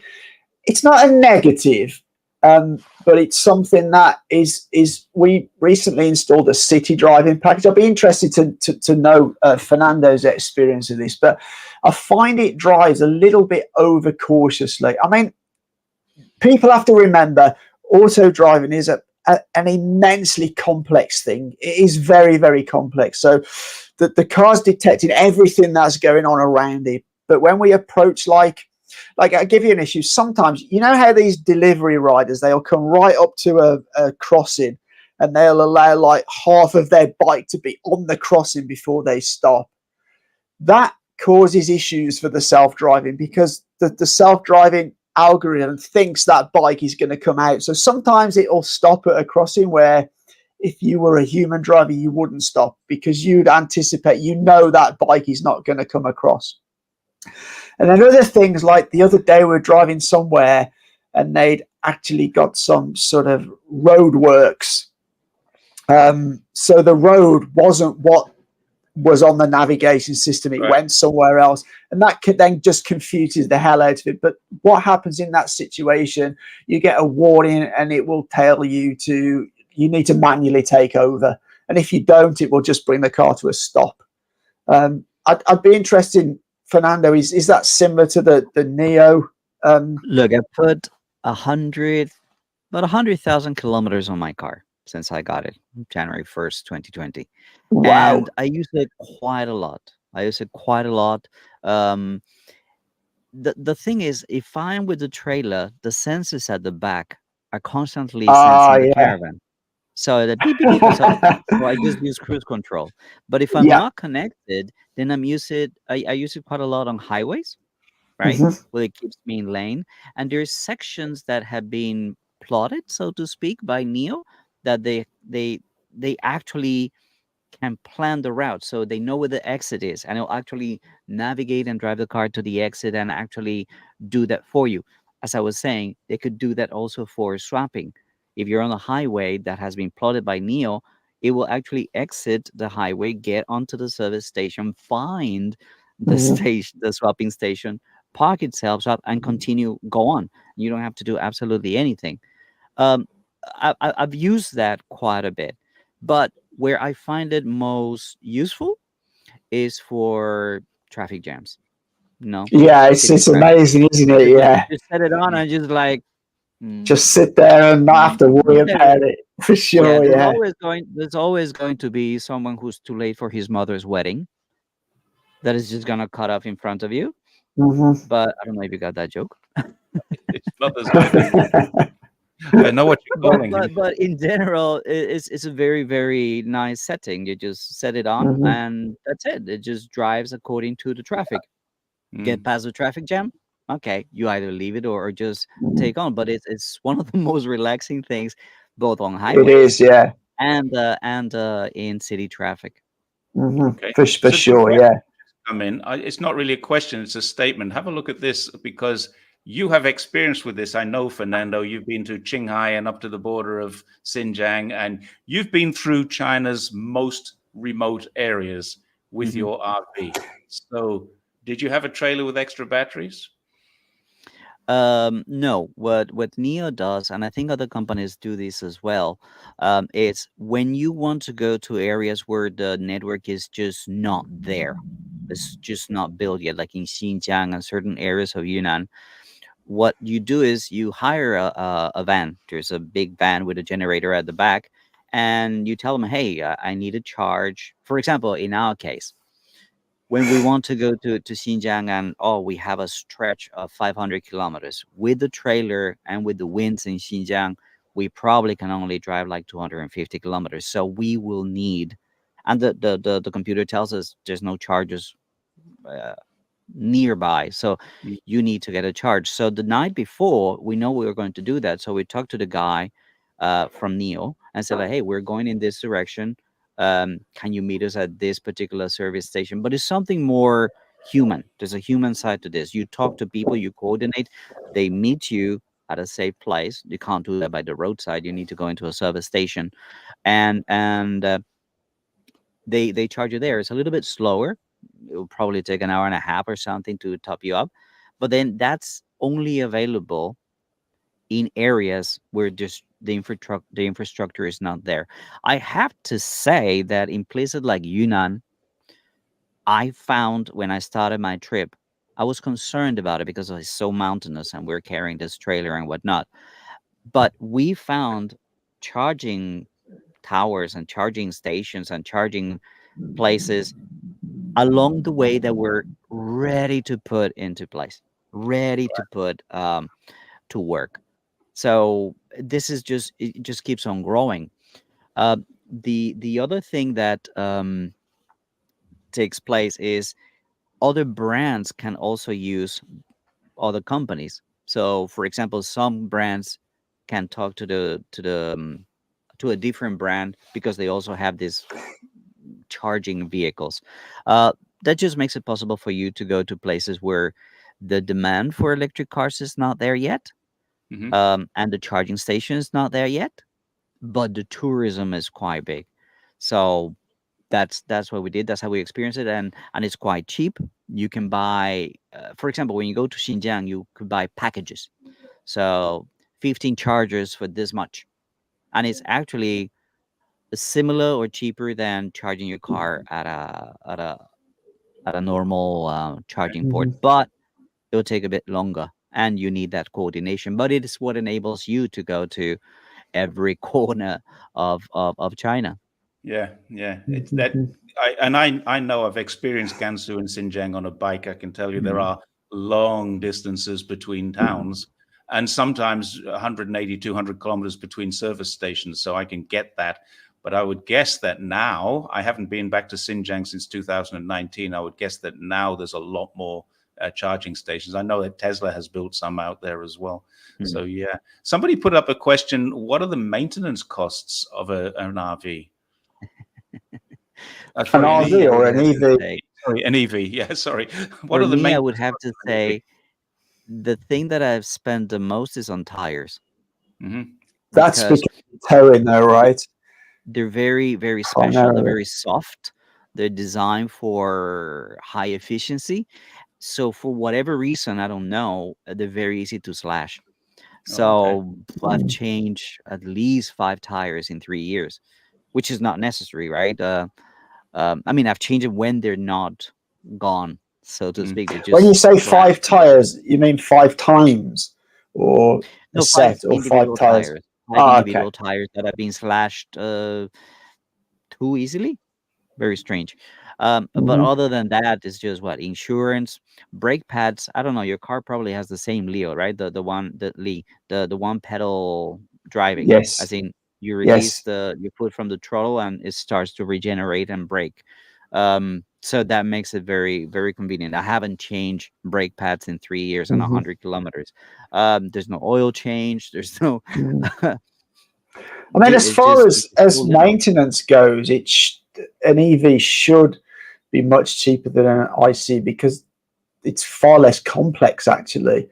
More of an EV's electronics. I mean, that's the only one thing. If something like the main processor unit was to fail, that would probably be quite expensive to replace. But again, buying a new car, it comes. I think the car actually we bought comes with I think from memory, it's a 4-year warranty on the car and an 8-year warranty on the battery, or a 3-year and an 8 years, something like that. So, you're covered for a fair amount of time. But I think servicing costs, it's really just tires and brake pads, because there's no there's no lubricants as such like a ICE vehicle. So no dripping oil on your driveway, Lee? Not at all. Not at all. Yeah. Like Fernando's, I think ours has 2 motors. We bought this 4-wheel drive version, but I think Fernando has 3 motors in yours, right? I think ours has 2, but it's still significantly. I mean, it's more powerful than what you'd ever need. I mean, it's like, they all quote these 0 to 100 kilometer an hour figures, but really they're pretty meaningless, because they're all way faster than most ICE vehicles, unless you're paying crazy money. I had a BMW 328i many years ago, and I thought that was fast. And this EV we bought significantly quicker. We're never going to use it. It's just figures manufacturers like to quote, isn't it? Also, but it's nice to smoke, guys. Isn't it? You're like, you really want to do this? I've been in Fernando's car when he did that. Holy. And I used to drive. I mean, they are fast. These cars around London, I can tell you the acceleration on a Rover SDI is nowhere compared to what the hell just happened. Kevin just asked a question. This question: do you have terrain or highway tires? I guess you can get 4-wheel drive tires for your. Yeah, you can get anything, but again, as everything is designed for performance, for efficiency, right. So you even have like wheel covers and whatnot to make it more aerodynamic. So most of these cars sell with highway tires. A few that are designed specifically for off-road, then they would have their off-road tires. But you can put anything you want, basically. It's just going to affect your range and how quiet it is, or but you can fit anything. Okay. Something I'd like to ask Fernando, actually, because he has our car's relatively new. We have the longest journey we've been is like 300, just over 300 kilometers. One thing that does concern me, and again, we've got a pure electric, is getting stuck in traffic jam.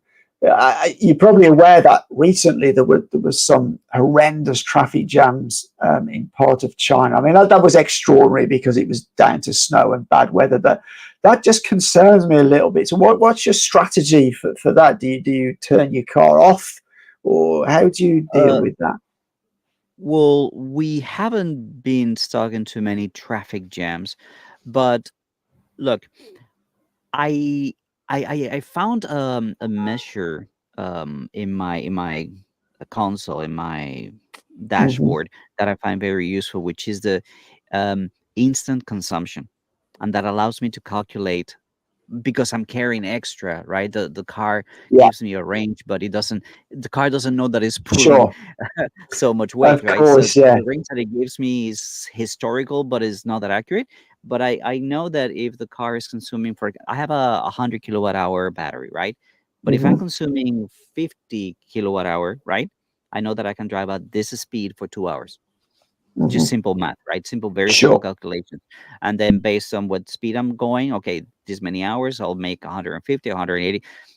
Simple math based on that instant consumption. So as long as I don't, I have an interesting video about that when I went to Yunnan in my Are We There Yet channel. You kind of like you calculate a little bit what's my consumption right now and where would that take me. Yeah. Purely just math in your head. Now, if the way that I plan my trips is, I always want to get somewhere with at least 100 kilometers. Kilometers. However, I found myself like today when I went swapping, I arrived here with like 30 kilometers left.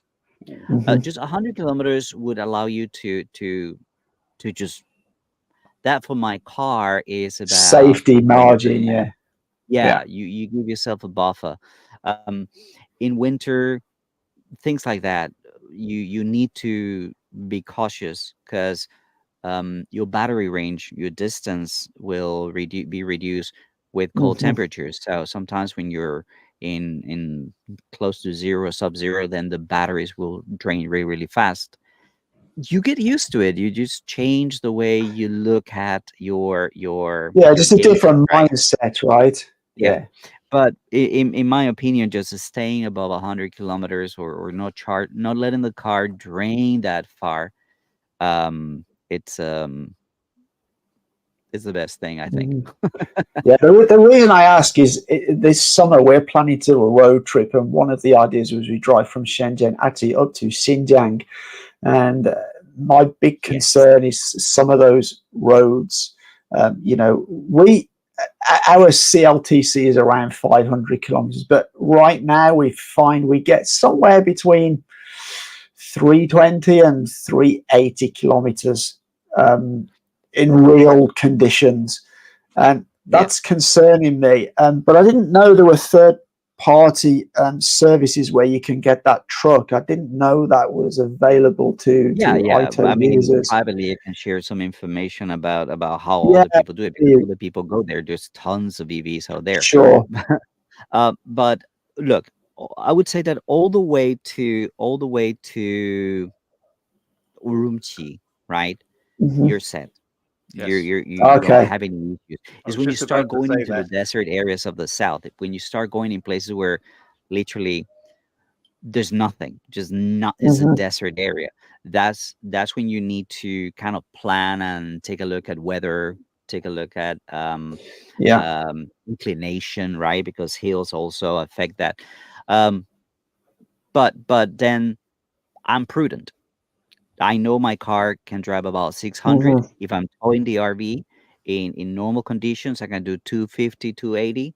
If it's an incline, I know that that goes to 200. If there's wind, I know that that goes to 180. So I plan based on my experience and the conditions that I'm going to be facing. Sure. And the Neo service has been there for me all the time. This is not a sponsored Fantastic. video. Yeah, when you get really, really, really far west of China, you're into Gansu and you go past Jiayuguan. Once you leave Jiayuguan or Zhoushan, there's these two areas. You're really entering into the deserts. You might have passed through a desert if you go north and going through Ningxia. You'll go through a small desert, the Tengeli. You go through a touch of the Gobi Desert, but your cities are less than 100 kilometers apart. When you get to Jiayuguan, then you're looking at 180, 200 kilometers. You're never going to be looking at 300 plus kilometers between service stations, at least. So if you're on the G30 or the G312, which are the two roads that go out there, at some stages they actually run parallel with each other. You're on one and you're looking at the other. So when you're doing that, you know that you're 180 kilometers at most from a service station. There's another trick. There's another trick that we learned in 2020 when we did our Shanghai trip. We just put a rooftop tent and we drove for like 3 weeks to Shanghai. We're just crazy people like that. At one point, I was too throttle happy. I'm like, oh, God damn it, we're not going to make it to the charger. So we called the people from Neo, and they have a database of chargers that are not on maps. This is usually for public transportation in the little villages and little cities, even in those remote places. So basically, they're like, look, I'm gonna send you an address. This is the public charging for the tiny little town buses. So they'll allow you to charge there. It's an emergency kind of thing. Oh, that's fantastic. There's actually this was in Gansu. In Shanghai. There's networks that are not on our apps that could be accessed for charging. That's interesting. And your customer service people will probably be plotted into those networks and be able to help if you run into an issue. Interesting. Yeah, so, I as I said, that the infrastructure is expanding quite rapidly. I'm like shocked at places I've been to that I would have never thought there'd have been a charger there, and yet there is, and I It was thought, very wow, funny. I made a short video in Xinjiang, a city that when you type the name of the city in Wikipedia, it just gives you the name in English and in Chinese, and that's it. That's how important this city is. They have taxis that swap batteries. It's just wow, the taxis swap batteries, the swapping for there's quite a few brands that do swapping, just that nobody's heard of them. But yeah, swapping makes so much sense for taxis. Yeah. for When you sure, think yeah, about it. yeah, Road. Yeah. So there's a lot of taxi brands and companies that actually have this. So we're in the middle of this. wow, What was the name? Yang Tian, something, a very tiny little place in Xinjiang. We went to charge there, and I'm like, is that car going up? Oh yes, those are taxis getting swapped, Yeah. getting battery wow. swaps. So It it's wasn't really Wenchuan, was really it? crazy. Way Sorry. out in the west, Wenchuan. Yes, Out in probably. Yeah, it's a hot springs town. It's where the Olympic team went to do. Some of the Olympic athletes went to train there. It's very near a ski resort in the mountains. It's just gorgeous there, Wow. and it's like that. It's a place that nobody knows it's there, but it is. Now we're getting to the stage. We're approaching 2 hours now, which has been. Yes. Maya. This has been. I thought maybe You 40, lied to me. You 45 said minutes. 40 minutes. Yeah, I did. And this has been fascinating for me, but I do want to wrap it up because I know we all have stuff to For do. sure. I have one last question for each of you. So let's say Fernando first, because I started with Lee. Fernando first. Any regrets? Anything that you say, I wish this was better? There's only one thing that I wish. Okay, two things that I wish I'd done differently. I wish I'd chosen a different leather because I went for something creamy. Yeah. And yeah, it Animals. hasn't aged that well. Like a darker will be better, but that's not a new problem. That's me being an idiot.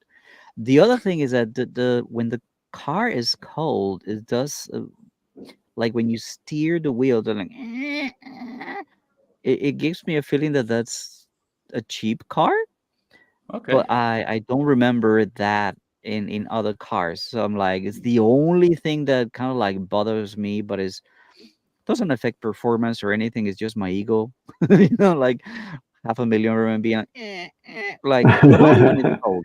Yeah, I get a bit of that on my bike, but I think it's my knees.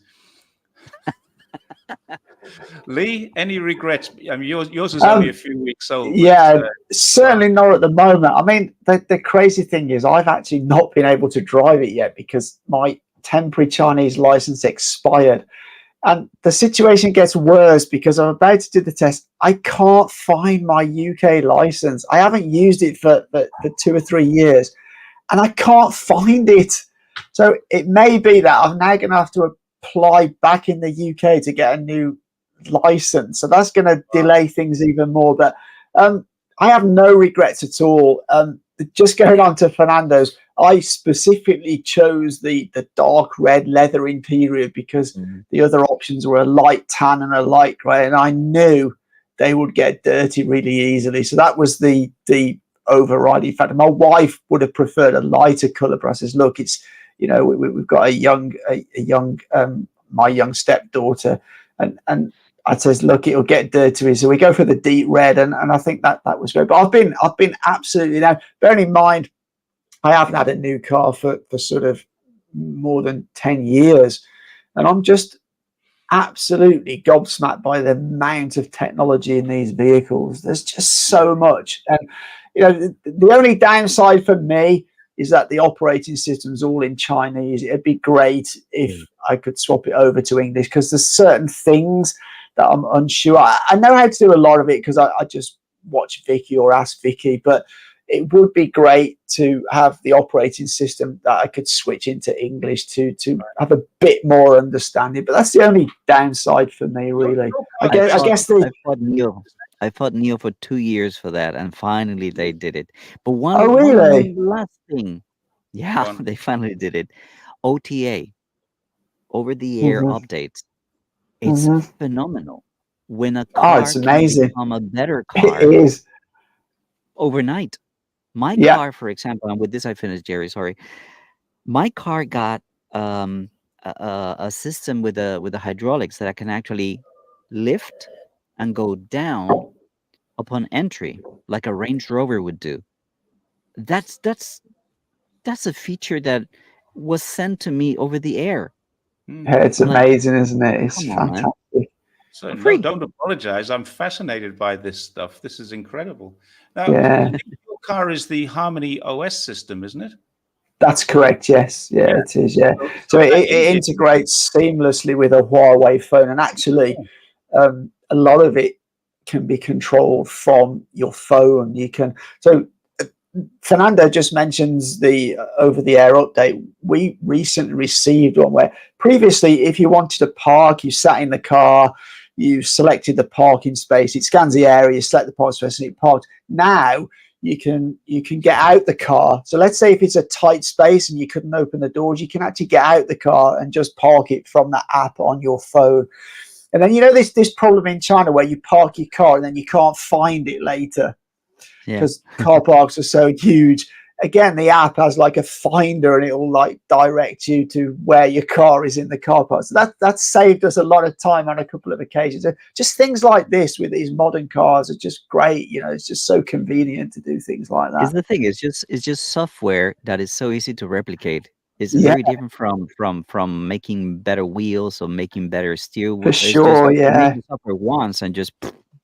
So the cost of these kind of cars will keep on reducing, and you can make it better for cheaper. Yeah,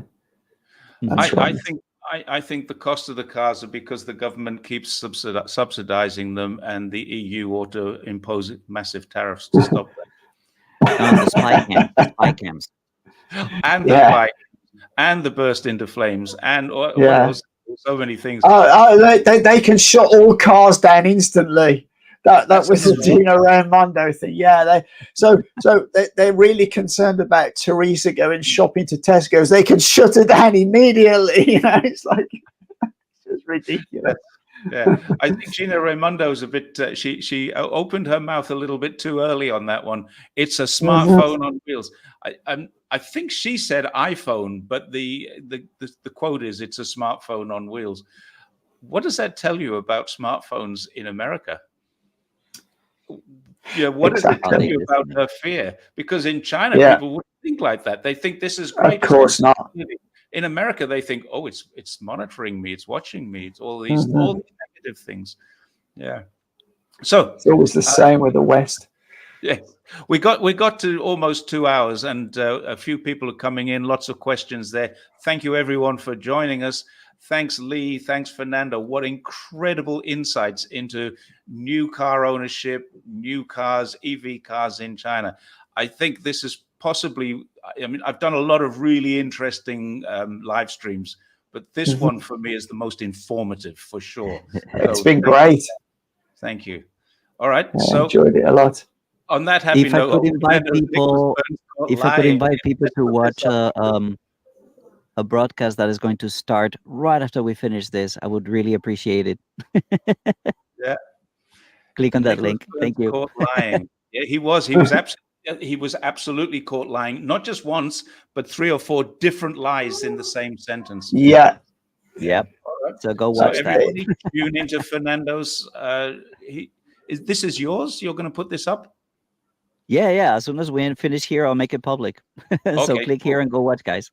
I'll be on to watch that. Okay, now it's time for me to go and have some breakfast because it's nearly lunchtime. Yeah, me too. Okay, thanks, guys. Take care. And the real Art Stanton, thank you. I'm sorry you missed the beginning of that, but it is on live and it's posted on YouTube now. So thank you, everyone, for your time, your patience, your questions, everything else. Bye for now. Brilliant. Bye-bye. Take care. We're ending.